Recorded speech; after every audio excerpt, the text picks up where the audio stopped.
ठाण्यामध्ये शिवसेना उद्धव बाळासाहेब ठाकरे पक्षाकडून बॅनरबाजी करण्यात आलेली आहे। शिंदेंसह सत्ताधाऱ्यांना डिवचण्याचा प्रयत्न यातून झालाय।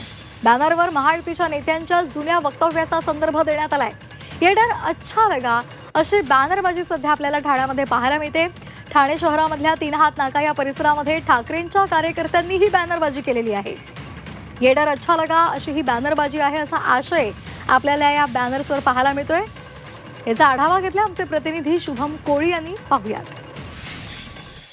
ठाण्यामध्ये वारंवार सत्ताधारी पक्षांना डिवचण्याचे बॅनर जे आहेत ते ठाकरेंच्या शिवसेनेकडून वारंवार लावण्यात येत आहेत। अशाच प्रकारचा एक बॅनर सध्या 3 हात नाका जंक्शन या ठिकाणी लावण्यात आलेला आहे। या बॅनरवरती आपण पाहिलं तर ही वक्तव्य सर्व सांगून जातात आणि खाली 2 उदाहरणं दिलेली आहेत। त्यामध्ये फडणवीस असतील आणि खासदार नरेश मस्के यांची काही उदाहरणं जी आहेत दिलेली आहे।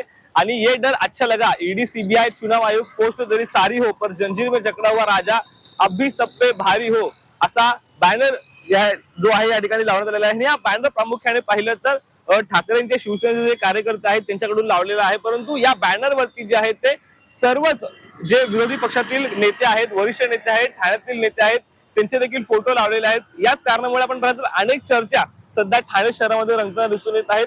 ठाण्यामध्ये जे आहे ते ठाकरेंचं पाठबळ कमी आहे, कारण सर्वच नगरसेवकांनी शिंदेंना पाठबळ दिल्याने ठाकरेंकडे चेहरा सापडत असल्याने त्यांनी जे आहे ते ठाण्यातील जे सर्वच विरोधी पक्षातील नेते आहेत त्यांचा फोटो लावला असल्याचं बोललं जात आहे। त्याचमुळे ठाकरे गटाला ठाण्यामध्ये जे आहे ते विरोधी पक्षातील सर्वच नेत्यांचा सहारा घ्यावा लागतोय अशा चर्चा सध्या ठाणे शहरामध्ये रंगू लागलेल्या आहेत।